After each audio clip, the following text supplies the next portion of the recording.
Good morning, y'all. So we gonna just talk about some tips and tricks that I've learned and that I'm continuously like doing as I'm throwing these events and hosting these events.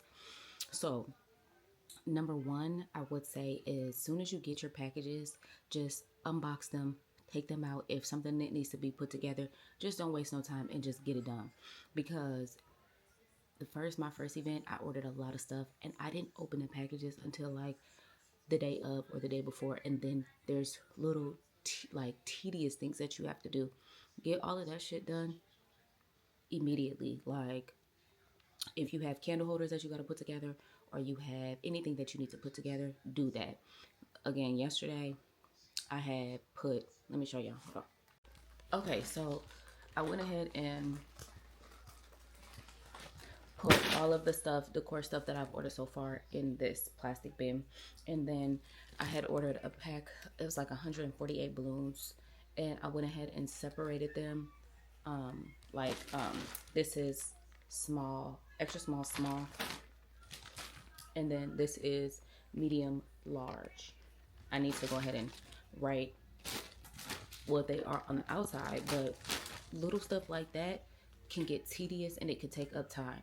You think that an hour, 2 hours is enough to do decor when in reality, it's really not, especially if you have multiple layers of decor. You know what I'm saying? Like you're not just doing flowers, you're doing flowers, balloons, you're doing like intricate tablescapes when it comes to candles, flowers. Like there's so many different levels.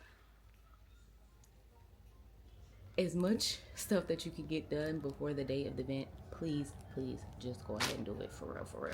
Like this little stuff, it didn't take me much time now, but day of event, when I'm like, okay, fuck, I need to get the balloons done, I gotta do this, I gotta do that, it takes time. And two, hold on. Okay, and then I went ahead, when I say just get it done, I went ahead and put all of these together just so it took me a couple minutes to do it here, but when I'm telling you, on the day of, when you're in crunch time and you got a lot of stuff to do, this type of stuff gets tedious, and this type of shit should just go ahead and just be done. Next, I learned this when I was going through, when me, my mom, and my aunt were going through like a food handler's license and having to work with the food safety, health department, and all of that type of stuff.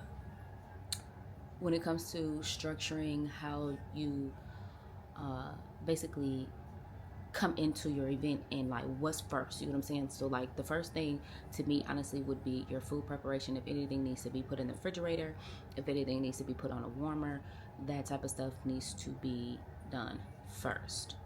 I'm not going to go into exact, because doing outside events versus being in a place that has a kitchen, sinks, and all of that, the protocol is completely different. So we are in an event center or event space. So when we come in, first thing we're gonna do is we're gonna put everything that needs to be refrigerated. We're going to set up everything that we need for service when it comes to food. And then we're gonna go into decor. I will say this, I am a type of person that needs music to function and to like flow and get into my jam. So that's usually what the first thing I do is set the vibe, is put my music on, and then I can flow. You get what I'm saying? Um, yeah, so food preparation, refrigerating, anything that needs to be warmed first, and then go into decor, place settings, like if you need to do tablecloths and do your tables and your dishware and silverware and drinkware, all of that stuff, I think goes second, which that's kind of how we've been maneuvering and doing what flows and what feels good for us in the time that we have. And then next would be exterior decor, would be balloons, arches, um, candles, and all of that extra stuff. So flowers, I would suggest, if you are having flowers at your event, that you do those a couple days in advance. Because trying to do that the day of too, I've been there, done that. Yeah, no. And two, if you're getting like roses, or if you're getting roses and you want them to like open up a little bit and have more character, yeah, you definitely want to get them a couple days before. Do your arrangements a couple days before. Just plan accordingly when it comes to getting them from point A to point B. So, um, what else? See, this is my problem too. Is like I have an idea of what I want to talk about, and then I just be going off the dome, which really is not the best thing. So I'm gonna be right back. I'm about to roll up. I'll be back. Another thing I would recommend would be any opportunity you get to talk about your event or anything that you're hosting, anything that you're planning, do it.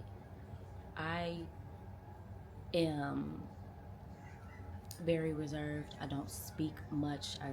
Honestly, if you speak to me, I'll speak back, but I'm not really good with initiating conversation. I just don't. I just don't. Social anxiety be kicking my ass. I just don't. So I don't know if I told y'all, but I have the opportunity to speak about my upcoming event on the radio station. It is a St. Paul radio station. Let me pull the name of the station up. It is WFNU 94.1 FM. And yeah, so I'm really excited about that. As nervous as I am, I went ahead and just said yes, because you just never know who's gonna hear it. You never know who it will be interested. You know what I'm saying? So as of now, we have 4 tickets sold, which I'm actually extremely happy about, because normally most people wait till the week of, a couple days before. People are go ahead and securing their spot, because I just feel like Minnesota ain't doing this. We're not doing this. But we are doing this. Like, you know what I'm saying? Like, we are bringing different experiences, more luxury, more high end, more bourgeois, you know what I'm saying? Experiences to the city. Not just your come to the club, turn up, get drunk, you know what I'm saying? Like, learn a little something, take a little something with you, you know what I'm saying? Enjoy the vibe, enjoy the music, enjoy the food, the drinks, whatever it is. Like, we're curating a different level of experience, enjoyment, um because that's just what I seek, you know what I'm saying? They always say, like, whatever you are truly passionate about, or what brings you in, or what fuels your creativity, is what you should pour into, and that's what I'm doing. So next thing I'm working on is just putting myself out there, like literally putting my face out there and talking about it again. Something that I am new to, because yeah, I don't know. It's just something that I've never been doing. I've never done. I've never been a. I've never done this. So like, I'm trying new things. I'm stepping out there. I'm putting myself in a vulnerable state, because ultimately, doing these events, you literally have to step out on faith. Give it to God, and just know that what you want is in reach. And sometimes it's going to take a little longer, and it's going to take some work. It might not take a little longer, but it might take some work to get to where you want to be. Like, I'm coming from not having any friends to being a in the house introvert. Don't really go out, don't really engage or put myself out there to converse with new people, meet new people, to opening up a social club, opening up a tea house, and hosting different events. Where they do that at? So yeah. This is going to be a journey, y'all. So come along, because as I'm learning, y'all will be singing. Y'all can learn with me. If y'all have any recommendations or suggestions on anything that we're talking about we're talking about in this video, please leave it in the description, in the comments, for real, because again, like I said, I'm looking to create community. And what's up, y'all? So we are back at Friends 44 to take our exam. And the sun is booming. But I got my book and my notes and stuff like that, so I'm just gonna read through that really quick. And going here, it is 30. Her mullet is actually kind of fire. 30 questions. You have to get a 70%. 70%. Which is 7. You can get 7 questions wrong. Which I don't think I'm gonna get 7 questions wrong, but that's good to know. In case I'm like, fuck, I like have no clue. Like, I don't fucking remember, blah, blah, blah, blah, blah. Then I got like 7 lifelines. That's how I'm thinking of it for real. Because on the first mock test after the class, when I tell you I didn't retain shit, I didn't retain shit. And I need some napkin tissue. So yeah, and I got 6 wrong on the mock test right out the gate. You get what I'm saying? So now that I've studied, I've read, I've quizzed myself, I've like overly obsessed about the questions that I got wrong. And again, it's 30 questions. It shouldn't take me that long. I should be able to. I feel like I have photographic memory, which it really does not work in my favor, because ultimately, girl, do you know it? But yeah, I know all the whites. Okay, we're gonna name all the whites. We got Chardonnay, we have Riesling, we have Sauvignon Blanc, and we have Pinot Grigio. Those are the 4 whites. The 4 reds are gonna be Merlot, Pinot Noir, Shiraz, and Cabernet. I almost tweaked right there for a second. But yeah, you know what I'm saying? So I got those. Champagne comes from France. Prosecco comes from Italy. Cava comes from Spain. A Beaujolais is going to be low tannin, like a light to medium red wine with low tannin, which means it's not going to be very dry. A Bordeaux wine is going to be high acid, high tannin. Rieslings are going to be high acid, but the sweetness levels you can get something that's going to be really dry, or you can get something that's going to be really sweet. Rieslings can go both ways. Merlots are going to be full body. Dark fruits, blackberries, cherry, if I'm not mistaken. But yeah, y'all, so I feel like I've retained a lot of information. I was able to just spit that out. I was tripping for a little bit on the red grapes, but all in all, I think we got this in the bag. They don't I won't know right away. They say 2 to 3 weeks, because this is a London based curriculum. So there's a lot of people testing worldwide. So it is a proctor test. I have to bring my ID in. Closed book, of course. But yeah, so I'm going to get back into my book really quick, because it is 3:41. Test starts. I have to be in there at 4 o'clock.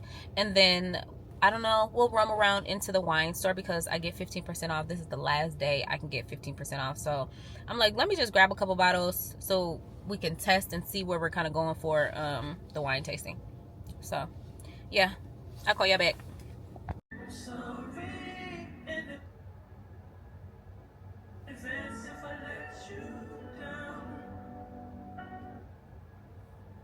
What's up, y'all? Oh, let me get this out the way. So the exam was the exam, baby. It was overwhelming, honestly. Like, I was a little nervous. Ultimately, I think I did very well. But I wanted to show y'all the wines that I picked up while I was in it, because I was able to get 15% off. So the first one is this Bruno, I want to say that's Spotless. Maybe don't. Don't quote me. Don't quote me. But this is a sweet Riesling from Germany. That's one. And me and Boo gonna play phase 10 tonight. I had made steak, potatoes, and then I got 6th grape. And I want to say I heard about this from Ming Lee like years ago, and I never was able to find it. I don't think I was able to find it. But yeah, glad I was able to find it. And then we have jam jar. So this is a sweet Shiraz, and this is from South Africa. Yeah. This is for, this is a port from Portugal, the 6th grape. So we are going to try the Riesling tonight. And yeah. Oh, yeah, I also got this too. An perfect old-fashioned syrup for some old-fashions that I'm about to make. So yeah. That's all. Oh, that's not all. I did get some strawberry and caramel chocolates and some herb goat cheese with some cheese crackers and some uncured pepperoni. I'll show y'all that probably later when I go in the kitchen, when I make me a little coochie board. But anywho, just checking in with y'all. Oh, just got out the shower. I need to wash these braids for real. But yeah, I'm really looking forward to trying this Riesling. So let me go get me some glasses. And I got my Red Lobster biscuits in the oven. So we're having ribeye steak, a little bit mashed potatoes, a little salad, and some Red Lobster biscuits. I was gonna make some crab cakes, but they clearly didn't have the crab meat, because that was on my grocery list. And I was gonna make broccoli, but I don't understand how they didn't have broccoli either. When I get men, their substitutions, bro, they blow me. Like, and then, or they'll just be like, oh, they don't have it. Like, or they'll send me a picture of exactly what the fuck I have on my list and be like, oh, they don't have it. And I'd be like, okay, well, if you go 3 rows down a little bit to your left, it's right there, sir. Anywho, I'll talk to y'all later. Okay, so I poured me a glass of the Riesling. And I don't know why I didn't do like first impressions, but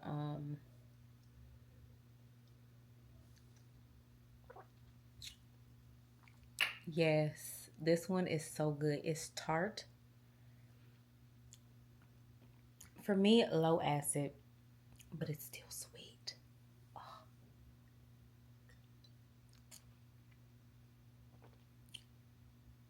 Oh. Yeah, this is a good one. Highly recommend. This one was $30 a bottle. I don't necessarily know if I'm going to have this in the wine tasting. I may or may not. We'll see. If I could source it for a less inexpensive price, I may. But you can get about 5 servings out of a bottle of wine, a standard bottle of wine. Because we're doing 4 ounces for the tasting. So,